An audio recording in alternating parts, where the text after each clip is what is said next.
नमस्कार साथियों, कैसे आप सब लोग। आज के इस वीडियो लेक्चर में हम डिस्कस करेंगे effect of adding of party. जब हम कोई सूट फाइल करते हैं, ठीक है, मान लो सपोज हमने एक सूट फाइल किया अगेंस्ट द ए। अब उसमें हम बी को भी ऐड करना चाह रहे हैं एज ए डिफेंडेंट या एज ए प्लेंटिफ। तो उसका क्या इफेक्ट रहेगा इन केस ऑफ लिमिटेशन, कि उस डिफेंडेंट को, उस पार्टी को कौन सी डेट से काउंट किया जाएगा? फ्रॉम द ओरिजिनल डेट जब हमने सूट फाइल किया, या फ्रॉम द डेट जब हमने उसको पार्टी बनाया। तो इन view of limitation act section 21 में आपको प्रोविजन दे रखा है, section 21 of limitation act, effect of new adding party. जो न्यू है पार्टी सूट और सूट के लिए, चाहे इधर प्लेंटिफ और डिफेंडेंट हो, तो उसका जो इफेक्ट क्या रहेगा। ठीक है, देखो आप जब एडिंग करते हो, आप ऑर्डर 1 रूल 10 सीपीसी की एप्लीकेशन लगाते होंगे। किसी को स्ट्राइक आउट करना, ऐड करना पार्टी को इन द सूट, नेसेसरी पार्टी है, प्रॉपर पार्टी है, या miss joinder of the party है। ठीक है, तो ये सब आपका ऑर्डर 1 रूल 10 में। तो इफेक्ट ऑफ सब्स्टिट्यूटिंग और adding new plaintiff for defendant, where after the institution of a suit a new plaintiff or defendant is substituted or added, the suit shall, as regards him, be deemed to have been instituted when he was so made a party. According to section 21 clause 1, आपका जो main paragraph है, main paragraph के according मान लो suppose A file a suit against B on the date of 20 June 2022. ठीक है, after that he realized कि C is also a joint या जॉइंट ऑनर या व्हाटएवर या पार्टनर विद द बी, तो सी को भी ज्वाइन करना चाहिए था। ठीक है, अब वो सी को ज्वाइन कर रहा है, इसके लिए ऑर्डर 1 रूल 10 की एप्लीकेशन दे रहा है, ऑब्वियसली रेड विद आपका सेक्शन 21 ऑफ लिमिटेशन एक्ट। तो यहाँ पे आपका क्या रहेगा कि अब सी को आपने पार्टी बनाया, उसको अप्लाई करने के लिए एप्लीकेशन अप्लाई किया। अब आपने जो एप्लीकेशन अप्लाई किया वो किया आपने 15 सितंबर 2022। अब अगेंस्ट बी तो ये सूट माना जाएगी 20/6/2022, अगर within period of limitation that's okay, तो not bar by limitation. But against C ये सूट कब से इंस्टीट्यूटेड माना जाएगा? जिस दिन आपने उसको पार्टी बनाया, according to section 21 clause 1 main paragraph, where after the institution of a suit a new plaintiff or defendant, either मैंने बोला को plaintiff और defendant दोनों में applicable होगा ये rule, is substituted or added, the suit shall as regards him, regards him मतलब जो new plaintiff और defendant, तो new plaintiff और new defendant कौन है यहाँ पे? C। तो regards him be deemed to have been instituted when he was made a party, जब आपने उसको पार्टी बनाया उस दिन से उसको वो सूट उसके अगेंस्ट उस दिन से इंस्टीट्यूटेड माना जाएगा। ठीक है, जिस दिन सी को पार्टी में। बट मान लो सपोज बाय द टाइम आपका पीरियड ऑफ लिमिटेशन, यहाँ पे पीरियड ऑफ लिमिटेशन लैप्स हो गया, अगर तो within period of limitation there is no problem, तो बट अगर पीरियड ऑफ लिमिटेशन लैप्स हो गया तो सी ऑब्जेक्शन ले सकता है। किस चीज का? कि out of period of limitation, कि आफ्टर पीरियड ऑफ लिमिटेशन मुझे ऐड किया गया, तो suit against me is barred by limitation। ठीक है, तो अगेंस्ट सी आपका जो सूट है वो डिसमिस हो जाएगा against C. But for that इसके रिलीफ है, यहाँ पे रेमेडी है प्रोवाइजो, दैट इज प्रोवाइजो में दे रखा है, proviso that where the court is satisfied that the omission, जो गलती हुई है स्टार्टिंग में उसको ऐड नहीं किया गया, omission to include a new plaintiff or defendant was due to mistake made in good faith, it may direct that the suit as regards such plaintiff or defendant shall be deemed to have been instituted on any earlier date। तो यहाँ पे plus आपको application का proviso यहाँ पे prove करना पड़ेगा। तो you have the burden of proof, आपको प्रूव करना पड़ेगा कि 20 जून 2022 को ओमिट हो गया, ओमिशन हुआ, सी को हमने बाय दैट टाइम ऐड नहीं किया, ठीक है, बाय दैट टाइम ऐड नहीं किया, बाय गुड फेथ मिस्टेक से हमने ऐड नहीं किया, नॉलेज नहीं था एक्सेट्रा, बट आपको प्रूव करना पड़ेगा you are in good faith, कि आपका नेग्लिजेंसी पार्ट नहीं है, कि आप गुड फेथ में हो। इन दैट केस अब अगर प्रोवाइजो का अप्लाई कोर्ट सेटिस्फाइड है आपके रीजन से, किस रीजन गुड फेथ के अगर आप प्रूव कर देते हो, तो इन दैट केस कोर्ट इसको कंसीडर किया जाएगा सी को कि वो अर्लियर डेट से ऐड कर दिया है, ठीक है। Defendant shall be deemed to have been instituted on earlier date, कि सी के अगेंस्ट भी फिर ये सूट कब से माना जाएगा, 20/6/2020। ऑल्दो 20/6/2006 को एक्चुअली इसको ऐड नहीं किया, एक्चुअली तो ऐड किया 15 सितंबर 2022 को, but by virtue of the proviso हम अप्लाई करेंगे यहाँ पे लॉ कि उसको कब से माना जाएगा, 20/6/2022। तो ऑब्वियसली विद इन फिर पीरियड ऑफ लिमिटेशन में आ गया, ठीक है। इस तरह से आप पीरियड ऑफ लिमिटेशन का जो इफेक्ट रहता है जब कोई न्यू प्लेंटिव और डिफेंडेंट को ऐड किया जाता है सूट में, ठीक है।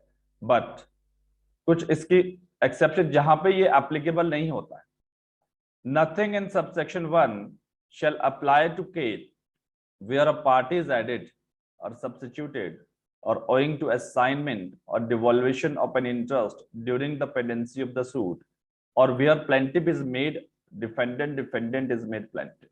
तो यहाँ पे आपका 21 क्लॉज 1 का रूल एप्लीकेबल नहीं होगा, यहाँ पे सब्स्टिट्यूशन और न्यू न्यू एडेड पार्टी यहाँ भी है, सब्स्टिट्यूशन यहाँ भी है, बट यहाँ पे आपका ये रूल एप्लीकेबल है। एक तरह से सेक्शन 21 क्लॉज 1 की जो एक्सेप्शन है वो 2 में दे रखी है, ठीक है, एक्सेप्शन है वो 2 में दे रखी है।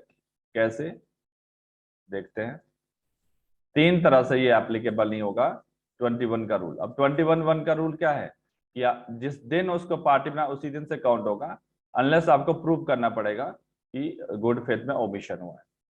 Second, in shall subsection 1 shall apply to the case where the party added substituted owing to assignment और डिवॉल्वेशन।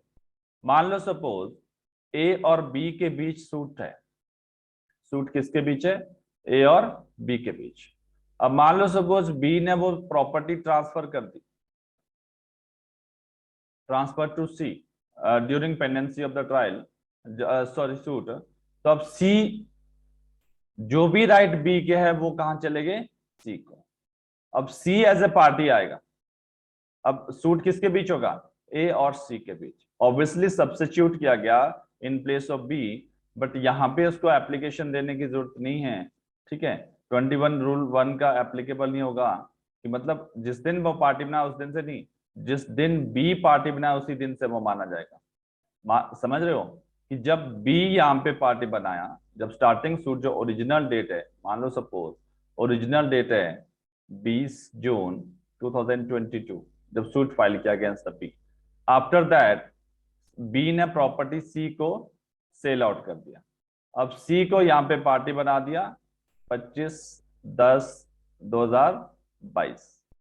तो देन एक्चुअल में कब बनाया गया, 25 अक्टूबर 2022। अकॉर्डिंग टू 21 क्लॉज 1 तो ये इस दिन से माना जाएगा, बट प्लस प्रोवाइजो लगाओगे तो अर्लियर डेट से। बट ये rule not applicable in case of assign, assign मतलब जिसको हम ट्रांसफर करते हैं।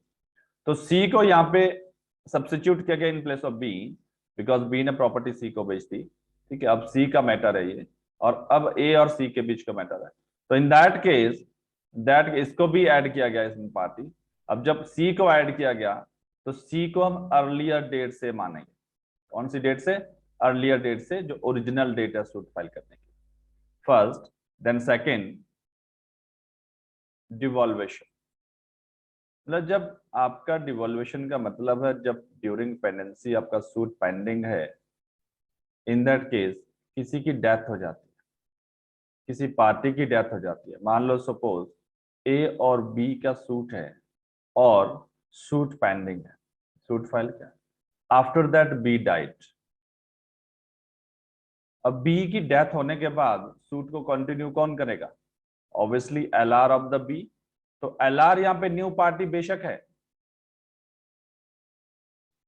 उनको सब्स्टिट्यूट किया गया बी के, तो उनको कोई एप्लीकेशन देने की जरूरत नहीं है। 21 का rule 1 applicable not applicable, because वो कब से माना जाएगा, जब से ओरिजिनल डेट है उसी दिन से एलआर को भी माना जाएगा suit against the LR from the back date, from the earlier date. ठीक है। Then third related to the performer defendant. Third related to performer defendant. Performer defendant, you know, मान लो suppose A file a suit against B and C. C is a performer defendant. देखो performer defendant वो होता है जिसका adverse interest ए के साथ adverse interest नहीं है, ए के साथ एडवर्स इंटरेस्ट नहीं है, किसके साथ है, बी के साथ है। ये सिर्फ नाम मात्र के लिए डिफेंडेंट बनाना है। समटाइम क्या होता है, मान लो ए और सी दोनों ब्रदर है, ए और सी दोनों ब्रदर है और बी ने इनकी प्रॉपर्टी पे इनक्रोच किया। ठीक है, तो आफ्टर दैट ए और बी दोनों के पास कॉज ऑफ एक्शन है, filing suit against B, but C ने सूट फाइल नहीं किया, सी नहीं चाहता सूट फाइल करना, तो ए ने सूट फाइल किया, ए ने बी के अगेंस्ट सूट फाइल किया, लेकिन सी के जिसके पास cause of action itself against B, उसको एज ए परफॉर्मर डिफेंडेंट बना दिया, क्योंकि that is the necessary party in the suit. After that court क्या करता है, court according to order 35, sorry pro forma defendant, तो कोर्ट क्या करता है, court in that case B तो मैन जो डिफेंडेंट है, सी को एज ए प्लेंटिफ यहां पे बना दो, सी को कन्वर्ट कर देगा एज ए प्लेंटिफ, बिकॉज सी का भी एडवर्स इंटरेस्ट है बी के अगेंस्ट। तो इन दैट केस सी अब न्यू प्लेंटिफ बन गया। क्या सी को उस दिन से काउंट किया जाएगा जिस दिन से उसको न्यू प्लेंटिफ बनाया, या उस दिन से काउंट किया जाएगा जिस दिन से सूट फाइल किया? तो उस दिन से काउंट किया जाएगा जिस दिन से ओरिजिनल सूट फाइल किया, that is not new party. और बस इसको इंटरचेंज किया गया, परफॉर्मर डिफेंडेंट से न्यू प्लेंटिफ यहाँ पे बना दिया, अदरवाइज ये ऑलरेडी पार्टी था सूट का। तो आपका जो जब भी ऐड होता है पार्टी, तो ये रूल आपको हमेशा पता होना चाहिए। ऑर्डर 1 रूल 10 के साथ इसको राइट विद करना सीपीसी में। ठीक है, एंड देन बट इन 3 तरह के सूट में एप्लीकेबल नहीं होगा, जहां 3 तरह की पार्टी सब्स्टिट्यूट की जाती है, ऐड की जाती है एज अ प्लेंटिफ और डिफेंडेंट। एक नंबर असाइनमेंट जहां पे ट्रांसफर होते प्रॉपर्टी, डिवॉल्वेशन जहां पे आपका सक्सेशन या जो भी devolution of the property upon the LRs, and third pro forma defendant. Now the section 22 talks about continue breaches and torts. In the case of continue breach of contract, or in case of continue tort, a fresh period of limitation began to run at every moment of the time during which the breach or tort as case may be continued.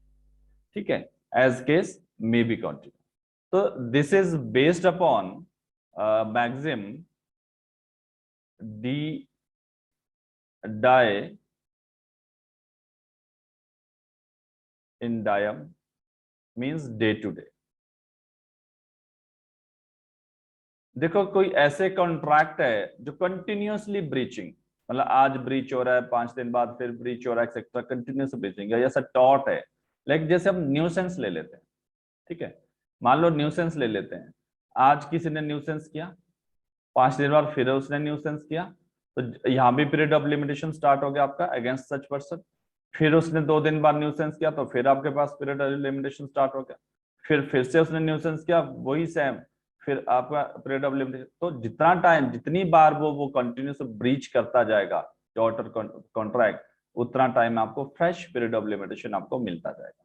D डाइम इन डाइम, day to day आपके पास fresh period of limitation against such person मिलता जाएगा। ठीक है, मान लो यहाँ से पहला पीरियड, यहाँ से मान लो 3 ईयर है, यहाँ से काउंट होगा, फिर उसने न्यूसेंस किया, फिर आपके पास 3 ईयर मिल गया। ठीक है, फिर उसने न्यूसेंस किया, फिर आपके पास 3 ईयर मिल गया।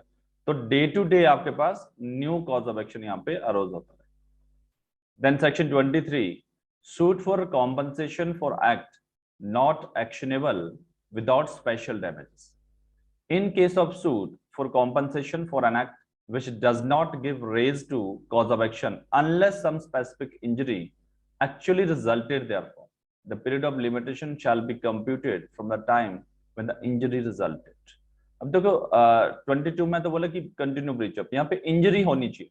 अगर suit for compensation act not actionable without special, जब आप कॉम्पनसेशन का सूट फाइल करते हो तो वहां पे विदाउट आपका इंजरी, एक्चुअल इंजरी होना चाहिए, एक्चुअल इंजरी होना चाहिए। मैं एक एग्जांपल लेते हैं, यहाँ पे मेडिकल का एग्जांपल लेते हैं। मान लो सपोज ए कोई पर्सन है, ए कोई पर्सन है, उसको फीवर वगैरह है या कोरोना एक्सेट्रा है, ठीक है। After that he goes to hospital, वो हॉस्पिटल जाता है, डॉक्टर उसको कुछ मेडिसिन लिखता है। अब देखो वो आज डॉक्टर के पास कब गया, मान लो सपोज 16 जून 2022 डॉक्टर के पास गया और उसने मेडिसिन, डॉक्टर ने मेडिसिन लिख के दी। आपने उसको बोला कि 5 डेज का कोर्स कर,